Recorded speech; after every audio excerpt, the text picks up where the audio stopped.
This is Platform Media International, PMI, community event. I'm yours sincerely, Joe Ehizode, presenting. As part of our services to the community, we are bringing issues that is of concern to our community, especially some of us who are outside Canada and within, who are trying to sponsor parents into Canada and who have families outside Canada trying to bring them in. I'm talking about immigration to Canada. And there's no other person who can discuss this and give you bit by bit account on how to have your families back in Canada, or if you have relatives or parents who are trying to bring you to Canada to visit or to stay with you. There's no other person who can discuss that than my very good friend Ravi Dear. Ravi, welcome to the program. Thank you, Joe. I must commend you because you've been doing a lot of services to the community, trying to help children who want to bring their parents to Canada, trying to help immigrants, professionals who want to settle in Canada. You'll be doing that a lot. As a matter of fact, personally, you've helped my mother-in-law to come to Canada. Yes. I must commend you. Welcome. Well, thank you, Joe, for inviting me to the studio. And I would like to greet all my Nigerian friends back home. It's my really privilege to have helped many Nigerian friends and families in Canada. Not only that, there are many families and clients I have who live in Nigeria who contact me through the internet and through the social media, and I help them. Thank you. Now, let's start from the basics, Ravi. What are the trends in immigration Canada right now as regards people who are trying to migrate to Canada? Joe, Canada, we all know, is a countries of immigrants. Okay, the history of Canadian immigration started about 150 years ago. So 150 years ago, the immigrants started arriving in Canada in small numbers, and they grew up until World War II. And then we had the second phase starting in around 1950s and 60s. And now it's a ready policy with the Canadian immigration for the last 3 decades. So their policy evolves and changes as per the economic need of Canada. So every year, approximately, Canada invites about 300,000 immigrants from all over the world under different streams of categories. Like you have family sponsorships, you have the professionals moving here, you have the business people, you have the refugees coming from a number of countries. Okay, let's take the two ones that you mentioned: family sponsorship and the professional sponsorship. And what is that? So, for those who don't even know what that means, family sponsorship. Under the family class sponsorship, there are subcategories. So it starts with your spouse. Let's say somebody is in Canada. And I have my wife in Nigeria, I want to bring her here. So if you have your spouse in Nigeria, we can make a sponsorship application from you. And as a sponsor, to spouse your married spouse or common law partner, you don't need any income. And the other important thing is there are no medical conditions imposed. Because Canada does not want to separate family. Exactly. So spouse is a great priority, so are the children of the immigrants. Okay. So under the family cause, we have got spouse, we have got parents, we have got children coming in here. Even they can sponsor grandparents. If somebody is here, they have a certain amount of income and they are economically well off. So there is an index of income based on the sponsor and a spouse, so they can invite on permanent basis as well as for a short duration the parents and grandparents to come and live in Canada. So there's no amount of income that you need to have to bring your parents or your spouse to Canada. No. For the purposes of permanent immigration, for permanent residence, if you want to sponsor your parents or grandparents, you are required to have a certain minimum income. Okay. So what about your spouse or children? For spouse, there is no criteria of any income. Even if you are not employed or if you have low income, it makes no difference. You have to bring them. You are still eligible to make an application. The only condition is that you should not be on income assistance. You should not be on welfare. And you should not have any criminal record. That's it. Now, what about the professional sponsorship? Like, for instance, there are people who have qualified, who have certifications in various disciplines, who have first degree, second degree, and perhaps doctorate degree. Who wants to emigrate to Canada? What do they need to do? Joe, under this, the laid out policy has different schemes. Okay. Okay.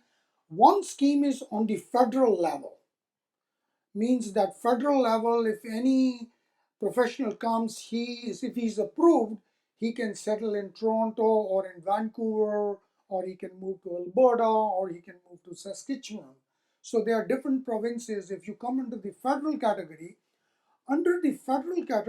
they changed the regulations in January 2015, last year. Okay. And under that, if you're highly skilled and you have a very good English language skills as well, you have a number of years of experience, and you are relatively young. I mean, you are not in your 50s or late 40s or 60s. You have fairly good chance to move to Canada under the federal skilled worker program. Okay. Is that the only way they can come? Yes, that basically is under that scheme. It is an online application which takes usually about 8 to 12 months to process. Okay. And but remember, most of the people have a feeling that if they are approved as a professional, they come and they are given a job. No. This scheme is just to bring you to Canada. And you come here, you look for a job. You look for a job. It is your responsibility to look for a job. That's right. So, what about a husband and a spouse, or to couple trying to come into Canada and they are well skilled? Does it matter whether the man is sponsoring or the woman is sponsoring? It doesn't matter. See, when we make an application, one of the two spouses is made a principal applicant. So the other spouse and the children become a dependent members of that particular principal applicant. Okay.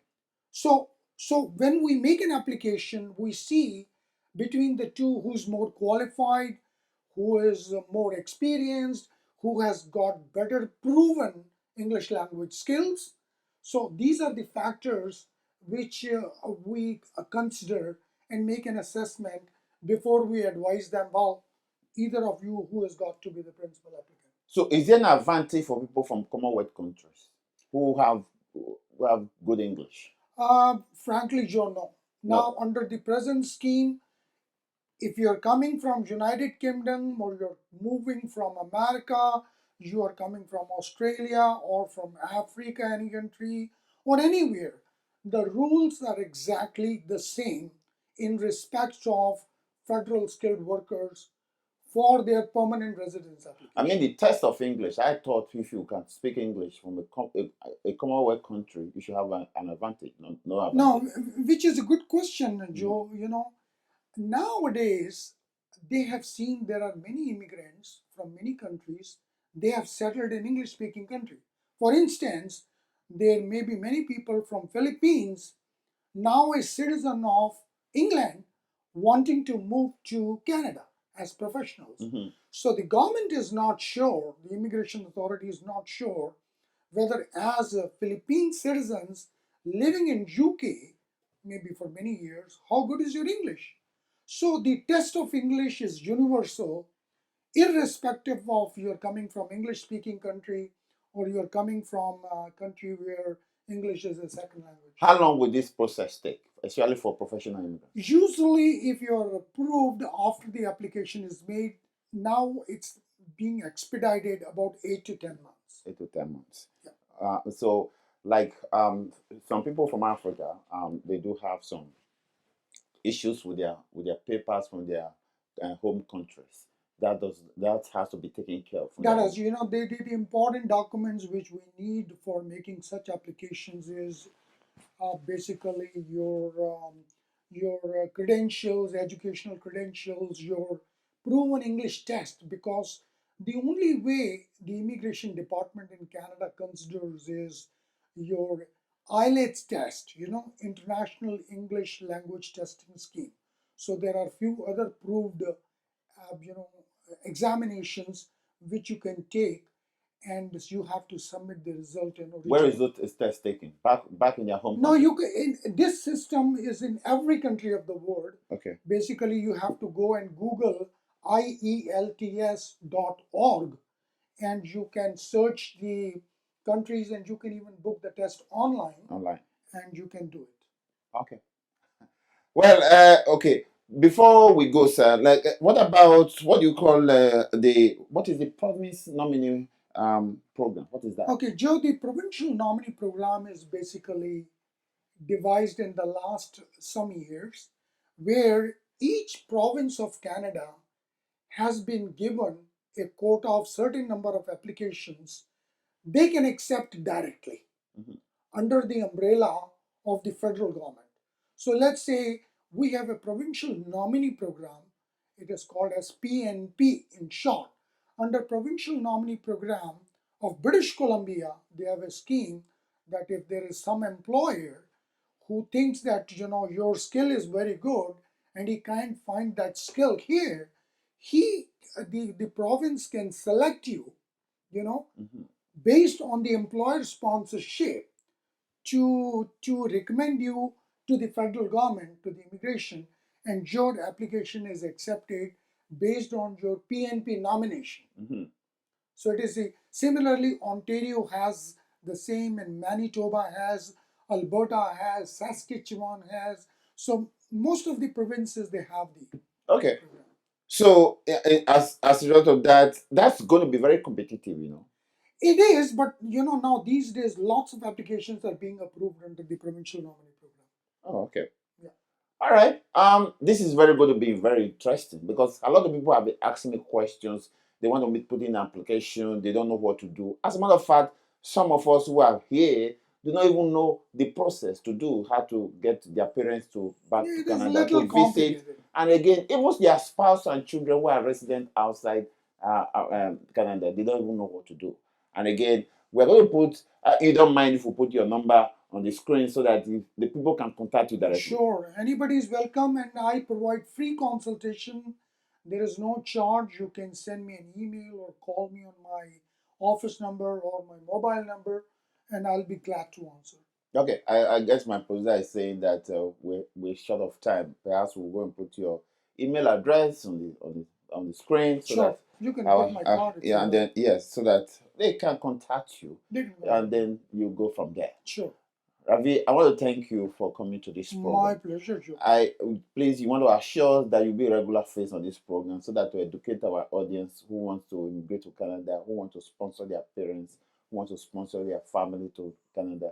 So that it's a very complicated process. Only the deep can call into the deep in this aspect. Yeah. So it's important that they go through people who are knowledgeable in this field, so that and licensed. That's very important. So that their process will not be delayed, and so that families will be united, because Canada has a process that they don't want to separate families. Correct. So again, I want to thank you, Ravi, for coming to the program. My pleasure. Viewers, we have provided an enlightening processing documentations for having your family to Canada, having your parents back to Canada, especially some of you who are outside, who are qualified and skilled, and it's your desire to come to Canada, one of the best places on earth, right? Which is Canada is one of the best places on earth. I hope we are satisfied. It's PMI International Community Event. Keep clicking on the subscription tab. Meet us on Facebook and Twitter. I'm yours sincerely, Joe Ehizode, signing off on community event. And I want to wish you a happy good night rest. Good night. Thank you.